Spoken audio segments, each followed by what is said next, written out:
네, 청와대가 남북 정상회담 준비위원회를 구성하고 오늘 첫 회의를 갖습니다. 비핵화 문제와 평화협정 등 회담 테이블에 오를 구체적인 의제들이 논의될 것으로 보입니다. 네, 그럼 취재기자 연결해서 자세한 내용 들어보겠습니다. 최재원 기자. 네, 청와대 춘추관입니다. 네, 회의가 언제부터 시작되죠? 네, 오후 3시부터 청와대 여민관에서 진행됩니다. 위원장인 임종석 대통령 비서실장이 주재하는 첫 전체 회의입니다. 이 밖에도 남북 정상회담 준비위원회에는 총괄간사인 조명균 통일부 장관을 비롯해 정의용 국가안보실장, 장하성 정책실장, 서훈 국가정보원장, 그리고 외교부 국방부 장관, 국무조정실장 등이 참여합니다. 준비위는 정상회담을 위한 사전 준비와 북한과의 실무 협의를 진행하게 됩니다. 오늘 회의에서 북한 비핵화와 평화협정 체결 문제 등 회담 의제들과 함께 회담의 구체적 일정과 방식 등도 논의될 것으로 보입니다. 청와대는 과거 2박 3일씩 진행됐던 정상회담과 달리 하루만 하는 방안을 유력하게 검토 중인 것으로 알려졌습니다. 네, 근데 보면 준비위에 경제 라인은 좀 빠져 있던데 이유가 있습니까? 네, 그렇습니다. 이 준비위 구성을 보면 경제부총리나 경제수석의 이름은 빠졌습니다. 남북 관계에서 가장 중요한 비핵화 문제에 집중하겠다는 뜻입니다. 청와대 관계자는 본질적 문제를 중점적으로 논의하자는 취지에서 경제 쪽이 빠졌다고 설명했습니다. 비핵화 문제가 해결되면 남북 간의 경제 협력 문제도 자연스럽게 풀린다는 일종의 탑다운 방식으로 대북 협상에 나서겠다는 뜻으로 풀이됩니다. 지금까지 청와대 춘추관에서 전해드렸습니다. 이명박 전 대통령 조사를 마친 검찰은 구속영장 청구 여부를 조만간 결정할 걸로 보입니다. 수사팀 내부는 영장 청구로 가닥을 잡은 모양새입니다. 네, 그럼 취재기자 연결하겠습니다. 성혜란 기자, 이 전 대통령이 21시간 동안 조사해서 혐의를 대부분 부인했는데 한 가지 인정한 부분이 있죠. 어떤 부분입니까? 네, 이 전 대통령은 조사에서 국정원 특수활동비 10만 달러를 받은 혐의만 인정했습니다. 이에 앞서서 이 전 대통령의 측근인 김희중 전 부속실장은 김윤옥 여사에게 국정원 특활비 10만 달러, 하나로 약 1억 원을 건넸다고 진술했는데요. 이 전 대통령은 이 돈을 부인이 아닌 본인이 받았다고 진술한 겁니다. 이 전 대통령은 나머지 특수활동비 수수 혐의는 모두 부인했습니다. 자, 인정한 부분이 있기 때문에 이제 구속영장 청구 여부에 관심인데 언제쯤 청구할 것으로 예상됩니까? 네, 문무일 검찰총장은 수사팀의 조사 내용을 보고받고 이 전 대통령에 대한 구속영장 청구 여부를 고심 중에 있습니다. 이 과정에서 대검 참모진의 의견도 청취하고 있는 것으로 전해졌는데요. 오늘 출근길에서 문무일 검찰총장은 충실히 살펴본 뒤 결정하겠다는 원론적인 입장만 밝혔습니다. 이번 주말 문 총장은 이 전 대통령에 대한 신병 처리 방향을 최종 결정할 것으로 보이는데요. 그러니까 이르면 모레, 늦어도 다음 주 초까지는 이 전 대통령에 대한 구속영장 청구 여부가 결정된다는 의미입니다. 지금까지 서울중앙지검에서 전해드렸습니다. 존경하는 국민 여러분, 경제 살리기가 무엇보다도 시급합니다. 우리나라가 온 세계가 칭송하듯이 짧은 시간 내에 발전한 나라입니다. 민주주의도 이루었고 경제 번영도 이루었습니다. 무엇보다도 민생 경제가 어렵다.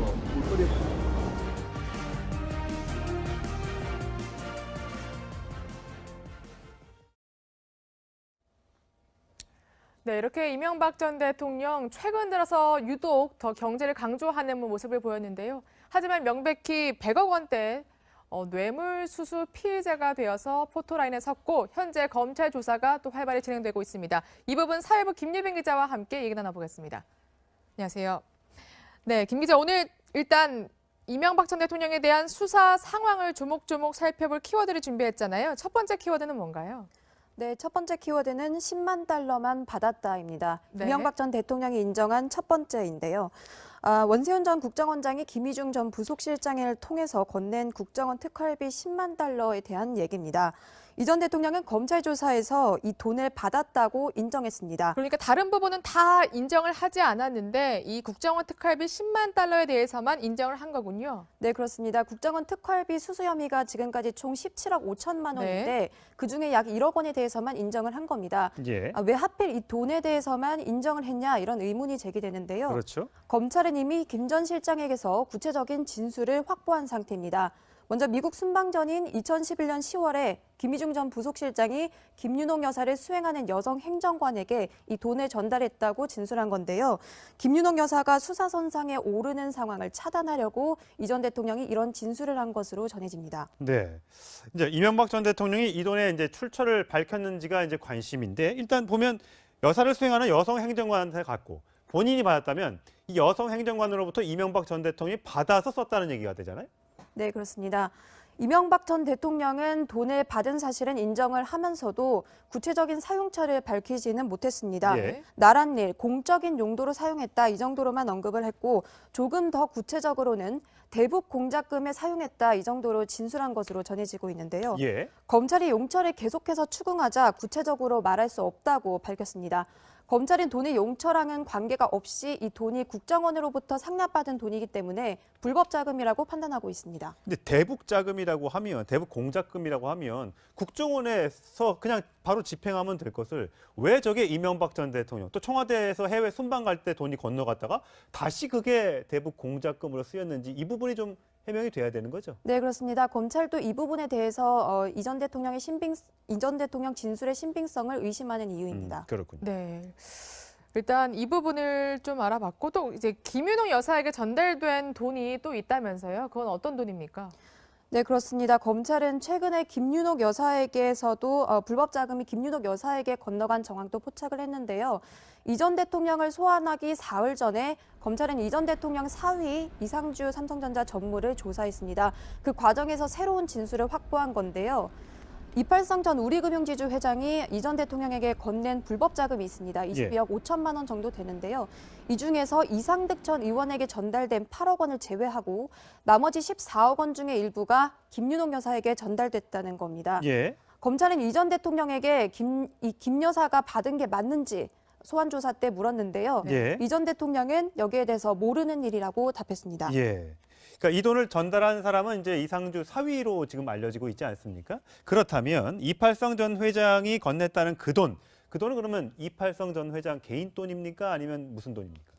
네, 이팔성 전 회장이 건넨 자금 상당액은 성동조선 자금인 것으로 전해졌습니다. 예. 성동조선은 2008년에 경영 위기를 겪고 2010년 워크아웃에 들어갔는데요. 국제은행인 수출입은행이 거액을 투입했습니다. 검찰은 이를 위한 로비 자금으로 이팔성 전 회장이 돈을 받아서 이 전 대통령 측에 건넸을 가능성을 수사하고 있습니다. 네. 근데 사실 이 전 대통령의 진술을 좀 살펴볼 필요가 있는데 그 측근들의 그런 혐의뿐만이 아니라 가족에 대한 혐의에서도 대부분 뭔가 아예 알지 못한다 이렇게 얘기를 하고 있거든요. 아예 거리를 두는 건가요?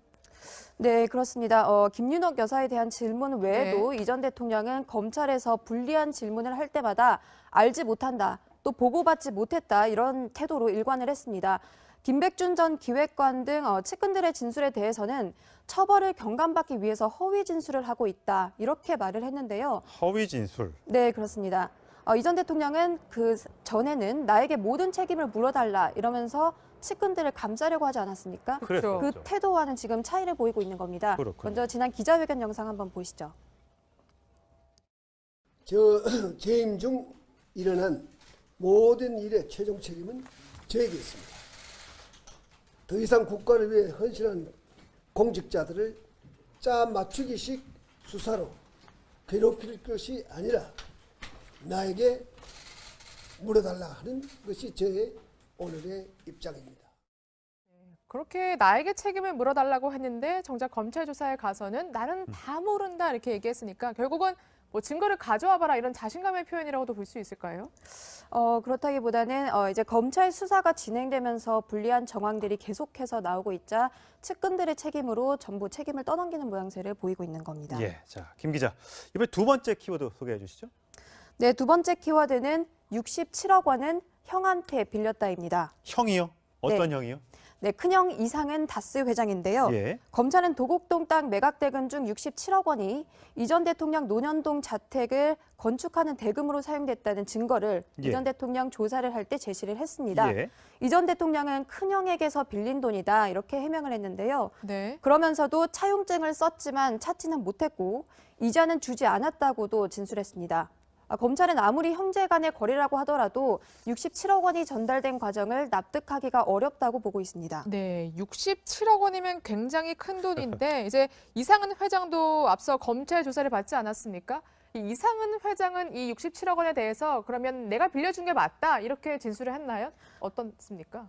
네, 그렇지 않았습니다. 이상은 네. 회장은 검찰 조사에서 전혀 다른 진술을 했는데요. 예. 이 전 대통령에게 돈을 빌려준 사실을 알지 못한다고 말했습니다.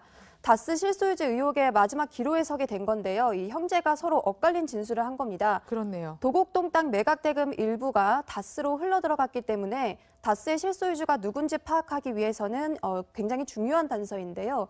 이 전 대통령이 땅 매각 대금을 개인적인 용도로 쓴 만큼 도곡동 땅이랑 다스 실제 주인이라는 거를 이런 결론을 도출하는데 결정적인 증거가 될 것으로 보입니다. 네.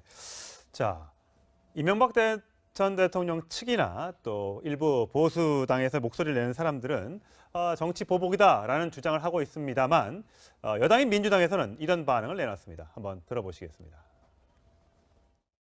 전두환, 노태우, 이명박, 박근혜 모두 자유한국당 계열의 대통령이자 국가 원수들이었습니다. 총칼로 권력을 찬탈하고 헌정을 유린하고 국정을 농단하며 부정축제를 일삼았던 사람들이었습니다. 이런 전직들과 호가호의, 호의호식하던 분들의 보수 정당의 간판을 달고 정치를 하고 있는 현실이 참으로 개탄스럽습니다. 네, 어제 하루는 이제 논평을 내는 건 자제했던 민주당이 총공세에 나선 모양새입니다. 자, 김 기자 오늘 잘 들었습니다.